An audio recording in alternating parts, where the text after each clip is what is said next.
اگلا سوال یہ ہے کہ قرآن شریف کس کی کتاب ہے؟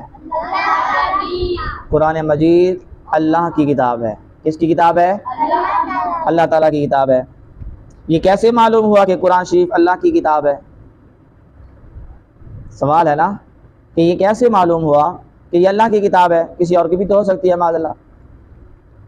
نہیں، قرآن شریف کی طرح کوئی کتاب کسی کی نہیں بن سکی۔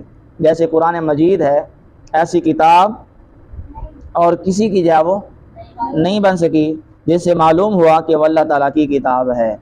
اگر کسی آدمی کی بنائی ہوئی ہوتی تو کوئی اور بھی ویسی کتاب بنا لیتا۔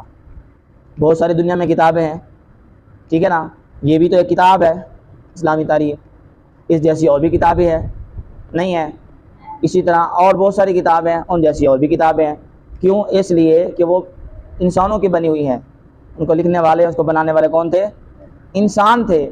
تو جب انسان بنانے والا تھا تو دوسرے انسانوں نے بھی اس طرح کی اور کتابیں بنا لی، لیکن قرآن مجید جیسی اور کوئی کتاب نہیں ہے۔ کیوں؟ اس لیے کہ یہ کتاب اللہ کی کتاب ہے، کسی آدمی کی، کسی انسان کی بنی ہوئی نہیں ہے۔ اگر کسی انسان کی بنی ہوتی تو اس جیسی کوئی اور بھی بنا سکتا تھا۔